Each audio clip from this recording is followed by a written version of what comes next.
같이 찬양하도록 하겠습니다.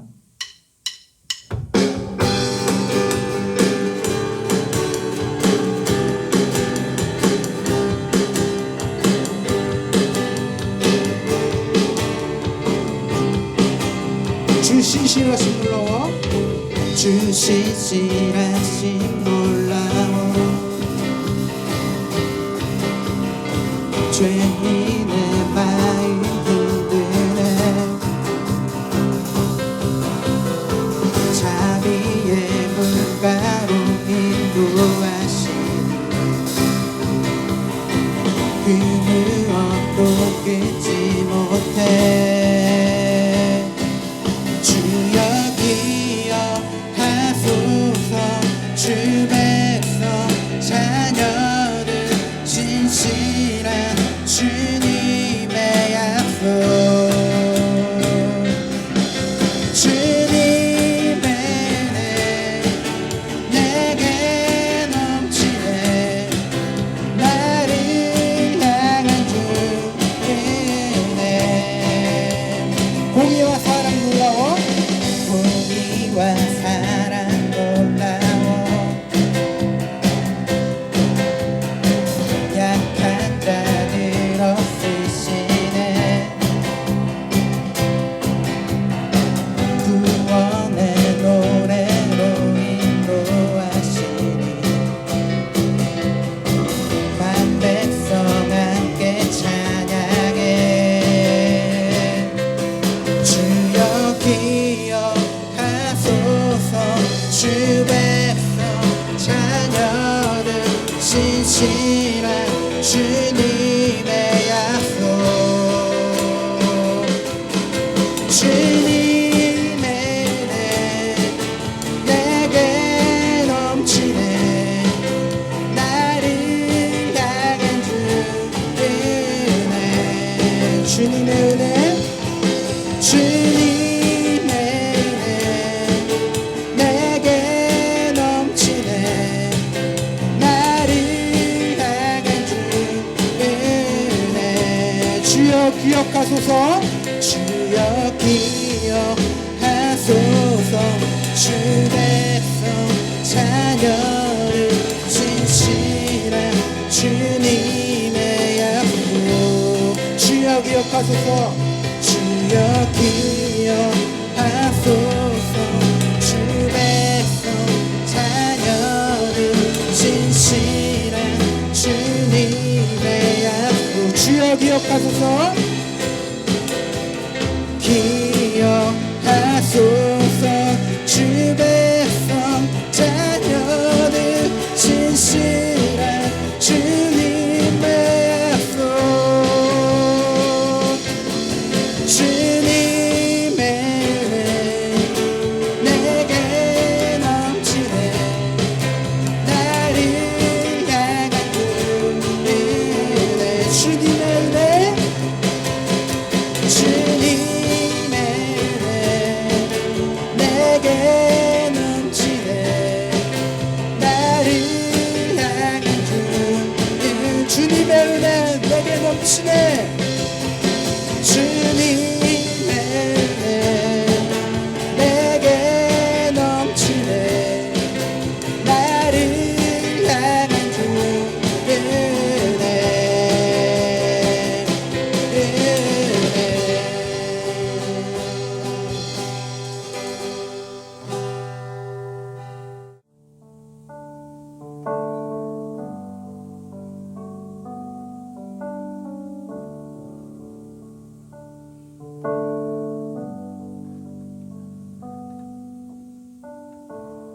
은혜 아니면 살아갈 수가 없네,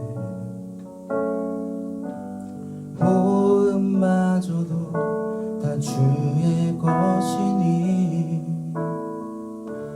세상 평안과 위로 내게 없어. 예수, 오직 예수뿐이네. 은혜 아니면 은혜 아니면 살아갈 수가 없네.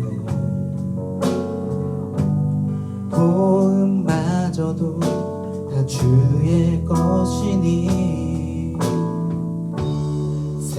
세상 평안과 위로 내게 없어 예수 오직 예수뿐이네 크신 계획 다 볼 수도 없고 작은 고난에 지쳐도 주께 묶인 나의 모든 삶 버티고 견디게 하시네 은혜 아니면 살아갈 수가 없네 나의 모든 것 다 주께 맡기니 참된 평안과 위로 내게 주신 주 예수 오직 예수뿐이네 은혜 아니면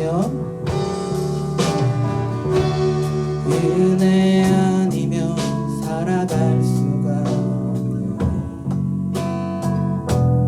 보험마저도 다 주의 것이니 세상 평안과 위로 내게 없어 예수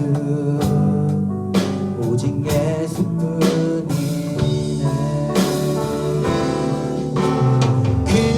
크신 계획 다 볼 수도 없고 작은 고난에 외쳐도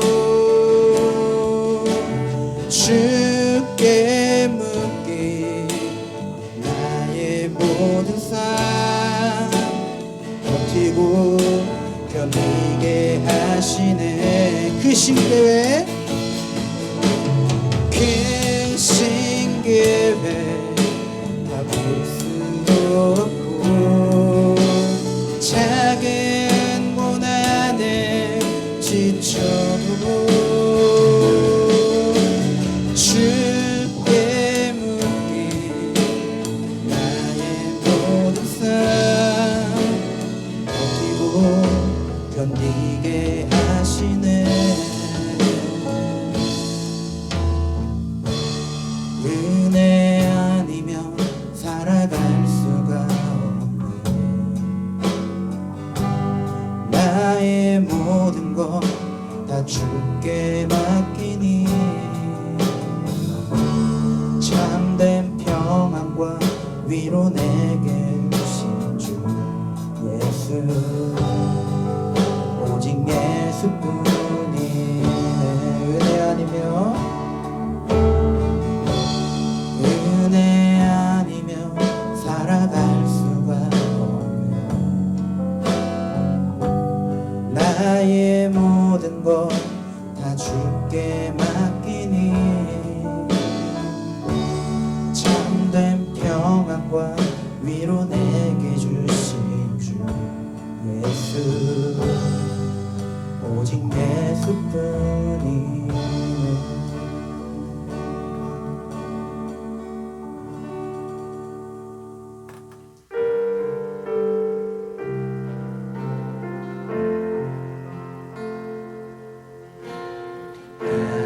나는 하나님을 예배하는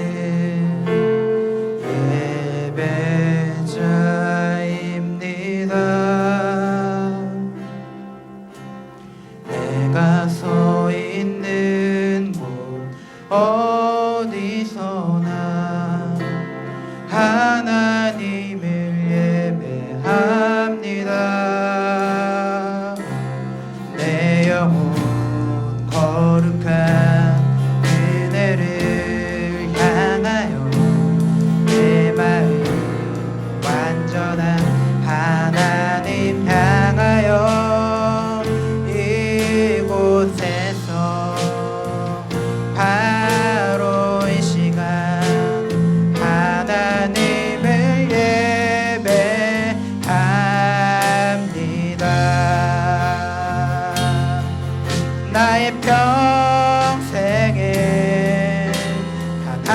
가지소서. 주의 아름다우신 명 사랑 노래하는 것 나의 평생에 님의 얼굴 구하며 그 사랑 안에 머물며 사랑 노래합니다.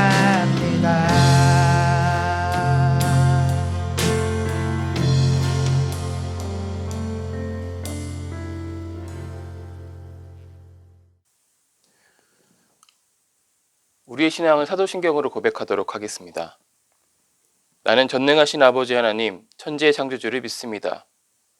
나는 그의 유일하신 아들, 우리 주 예수 그리스도를 믿습니다. 그는 성령으로 잉태되어 동정녀 마리아에게서 나시고 본디오 빌라도에게 고난을 받아 십자가에 못 박혀 죽으시고 장사된 지 4일 만에 죽은 자 가운데서 다시 살아나셨으며 하늘에 오르시어 전능하신 아버지 하나님 우편에 앉아 계시다가 거기로부터 살아있는 자와 죽은 자를 심판하러 오십니다. 나는 성령을 믿으며 거룩한 공교회와 성도의 교제와 죄를 용서받는 것과 몸의 부활과 영생을 믿습니다. 아멘.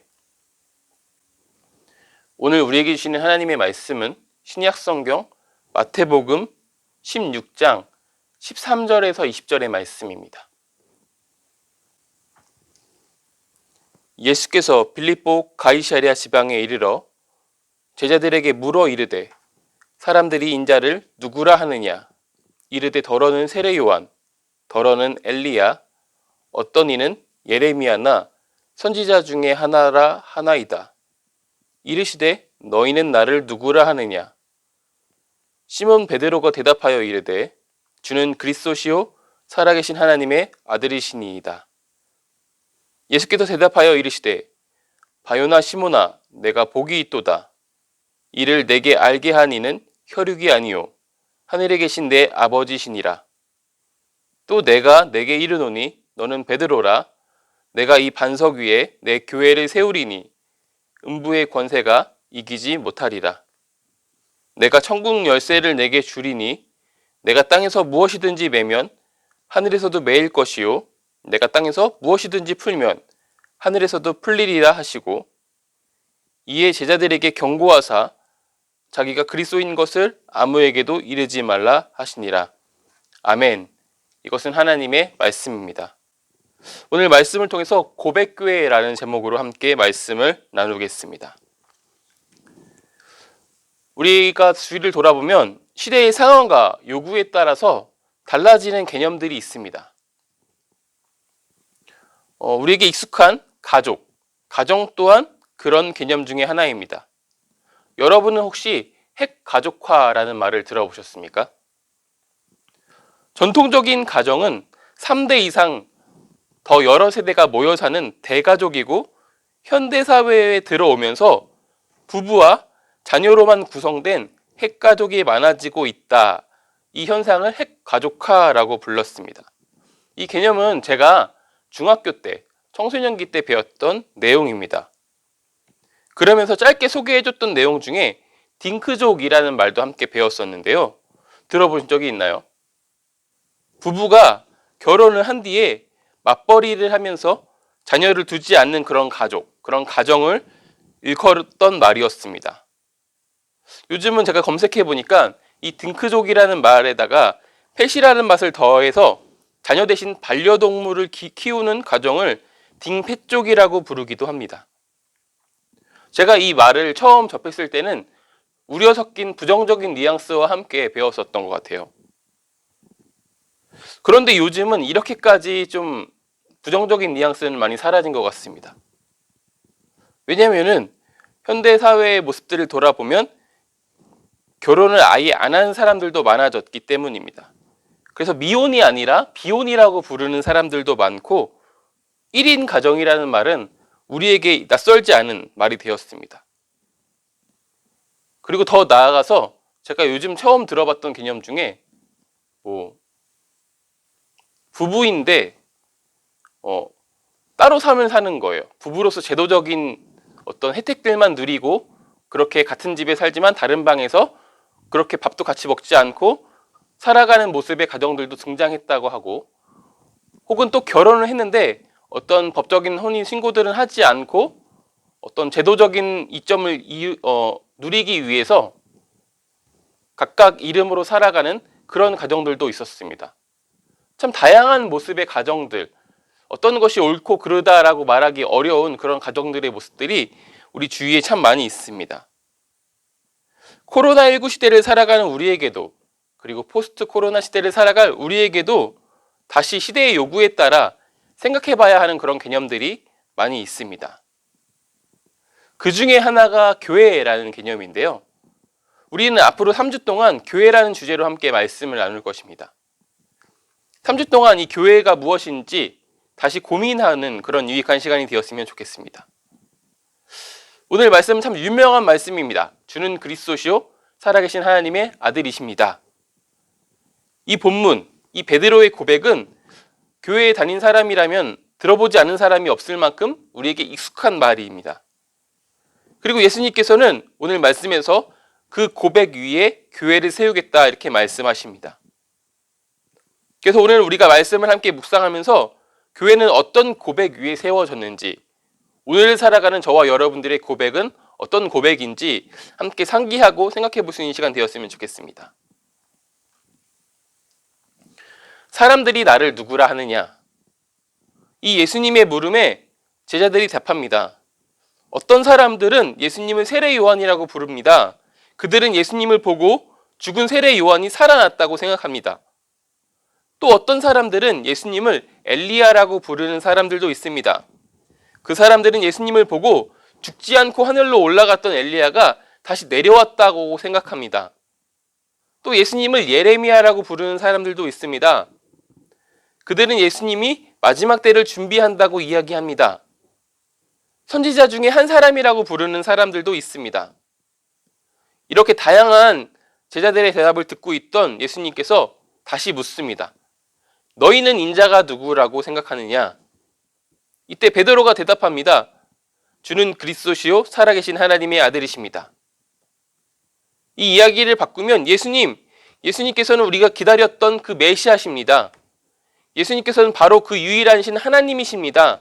이런 고백이겠죠. 예수님께서는 한 가지 질문을 했지만 저마다 다르게 대답한 내용들을 전달하고 있습니다. 오늘 이 말씀을 듣고 있는 여러분들에게 예수님은 어떤 분이십니까? 예수님께서 여러분들에게 너희는 나를 누구라 하느냐라고 물으신다면 여러분들은 어떻게 이야기하기 원하십니까? 세례 요한을 죽였던 헤롯도 예수님에 대한 소식을 들었습니다. 그는 세례 요한이 살아나서 다시 자기에게 올 것을 걱정하고 있던 사람이었습니다. 그래서 예수님에 대한 소식을 들었을 때 세례 요한이 살아났구나 걱정하고 있었습니다. 또 예수님께서 병든 자를 고치시고 죽은 자를 다시 살리시는 것을 보고 들은 사람들은 그 옛날 병든 자를 고쳤고 죽은 자를 다시 살렸던 그 엘리야가 돌아왔다고 생각했습니다. 또 예수님의 가르침, 회개하라 천국이 가까이 왔다, 이 외침을 들은 사람들은 이스라엘의 멸망을 예언했었던 그 예레미야를 떠올렸습니다. 예수님이 누군지 고민하고 결론 지었던 모든 사람들은 자기의 관점에서 혹은 자신이 경험하고 목격한 그 단편적인 예수님을 자기 안에서 정의 내려서 그렇게 예수님이 누구다라고 이야기했습니다. 여러분은 예수님을 어떤 분으로 고백하셨습니까? 제자들의 고백, 이 유명한 고백을 이야기하기 전에 그들이 지금 처해 있는 상황을 우리가 조금 더 이해할 필요가 있습니다. 그들은 지금 가이사랴 빌립보라고 일컬음을 받는 그 도시에 있습니다. 이 가이사랴 빌립보는 두 사람의 이름이 합쳐져 있는 그런 합성어입니다. 이 가이사랴는 로마의 황제이거든요. 헤롯 대왕의 아들이었던 이 헤롯 빌립은 이 로마 황제를 찬양하기를 원했어요. 그래서 그를 찬양하는 도시를 만들고자 했습니다. 그런데 그의 아버지 헤롯이 이미 가이사랴라는 도시를 만들었던 것이죠. 그래서 같은 이름을 쓸 수 없으니 로마 황제의 이름 뒤에 자기의 이름을 붙인 그런 도시를 만들게 된 것입니다. 얼마나 아름답게 만들었겠습니까? 황제를 찬양하기 위해서, 황제에게 잘 보이기 위해서 가장 아름다운 모습으로 만들었던 도시이지 않겠습니까? 지금 예수님과 제자들은 이 이스라엘을 다스리는 황제를 위해 만들어진 황제의 권위와 그 위엄들을 느낄 수밖에 없는 이 아름다운 도시에서 그를 높이고 있는, 그를 찬양하기 위한 멋진 경관들을 바라보고 있습니다. 또한 이 도시는 다른 신을 섬기기 위한 많은 신전들도 있었습니다. 신을 섬기기 위한 신전은 참 아름답게 지어지기 너무 당연한 것입니다. 예수님과 제자들은 이 신들을, 이방 신들을 높이기 위한 아름다운 신전과 그 제단들을 보면서 많은 생각들을 했겠습니다. 이 도시를 다스리는 로마 황제와 신전을 눈으로 보고 피부로 느끼면서 복잡한 마음들이 들지 않았겠습니까? 지금 반면에 예수님과 제자들의 모습은 어땠을까요? 좀 장기간의 여정으로 피로감을 느끼고 있었을 것이고, 이 도시의 아름다움과 어떤 신전이 주는 그 위압감과 대비해서 봤을 때는 초라해 보이고 조금 없어 보이고 그런 상황이 아니었겠습니까? 이런 상황에서 예수님께서 질문하고 있는 것입니다. 그 앞에서 질문하고 있는 것이죠. 너희는 나를 누구라 하느냐? 우리가 살아가는 삶의 자리 또한 이 대답을 했던 제자들의 삶의 그 현장과 지금 이 도시의 모습과 다르지 않습니다. 만만하지 않죠. 로마 황제처럼 이 세상을 통치할 수 있는 것 같이 보이는 그런 것들은 정말 더 많아졌고요. 신전처럼 영향력을 끼치는 것들도 참 많이 있습니다. 그리고 우리 삶을 좀 돌아봤을 때, 여러분의 삶을 돌아봤을 때 학업에 대한, 성적에 대한 고민부터 시작해서 친구 간의 관계, 부모님의 어떤 기대와 형제 그리고 자매 간의 어떤 관계들, 이 외에도 참 복잡한 것들이 많이 얽혀져 있어서 참 만만하지 않은 삶을 살고 있습니다. 제가 여러분들 만한 나이였을 때보다 더 치열하고 더 열심히 살아가고 있는 것 같습니다. 하지만 하나님의 말씀이, 그 하나님이 여러분들의 삶에 어떤 영향력도 주지 못하는 그런 모습처럼 느껴질 때도 참 많이 있을 것 같아요. 아니, 오히려 부정적인 영향으로 줄 것만 같아서 내가 예수님을 믿는다라는 것을 굳이 밝히지 않고 살아가는 것이 어떻게 보면 더 현명하게 보이는 그런 시대를 살아가고 있습니다. 이런 시대 속에서 여러분들은 예수님의 너희는 나를 누구라 하느냐라는 질문에 어떻게 대답하셨습니까? 아무것도 아닌 것 같이 보이고 무능력해 보이고 뭔가 초라해 보이는 그 예수님의 모습이 여러분들에게 느껴지십니까? 아니면 그 또한 아닌 관심 없는 모습으로 여러분들은 받아들이고 있습니까? 그럼에도 여러분들이 예수님을 부인할 수 없는 그런 만남과 경험을 있어서 여러분의 삶의 자리에서 예수님의 주인됨을 선포하는, 예수님의 메시아됨을 선포하는, 예수님의 하나님이 됨을 선포하는 그런 저와 여러분 되기를 소망합니다. 예수님께서는 베드로의 이 고백 위에 교회를 세우겠다고 말씀하셨습니다. 우리가 삶으로 고백하는 그곳에 예수님을 주로 고백하는 공동체가 세워질 것입니다. 여러분의 가정에서, 그리고 이 교회에서, 이 청소년 교회에서 우리는 어떤 고백들을 하고 있습니까? 어떤 고백 위에 예배하고 있으며 어떤 고백 위에 모이고 있습니까? 이제 다시 여러분들이 예수님을 누구라고 믿고 있는지 알고 있는 것이 아니라 어떻게 믿고 살아가고 있는지 다시금 나의 삶을 돌아볼 때인 것입니다. 그 고백 위에 예수님께서는 우리와 함께 하시며 우리의 중보자 되시는 예수님께서는 교회를 세우십니다. 그렇게 세워진 교회에는 두 가지 능력이 있다라고 오늘 말씀에서 전하고 있습니다. 하나는 음부의 권세가 이기지 못하는 능력이고요. 다른 하나는 열쇠를 가지고 있다라는 것입니다. 교회를 무너뜨릴 수 있을 것 같은 위협들이 참 많이 있을 것입니다. 그럼에도 결코 이 교회를 무너뜨릴 수 없다라는 것을 예수님께서 말씀하고 계시는 것이죠. 또한 여러분들을 통해서 여러분들의 고백 위에 세워진 이 교회에서 여러분들이 기도함으로 메고푸는 그런 능력들을 경험했으면 좋겠습니다. 우리 3주 동안 교회가 무엇인지 다시 진지하게 고백하면서 고민하면서 교회는 무엇이다, 나는 예수님을 어떻게 고백하고 있다, 이런 것들을 돌아보는 저와 여러분 되시기를 소망합니다. 우리 주님 가르쳐 주신 기도로 오늘의 예배를 마치도록 하겠습니다. 하늘에 계신 우리 아버지, 아버지의 이름을 거룩하게 하시며 아버지의 나라가 오게 하시며 아버지의 뜻이 하늘에서와 같이 땅에서도 이루어지게 하소서. 오늘 우리에게 일용할 양식을 주시고 우리가 우리에게 잘못한 사람을 용서하여 준 것 같이 우리 죄를 용서하여 주시고 우리를 시험에 빠지지 않게 하시고 악에서 구하소서. 나라와 권능과 영광이 영원히 아버지의 것입니다. 아멘.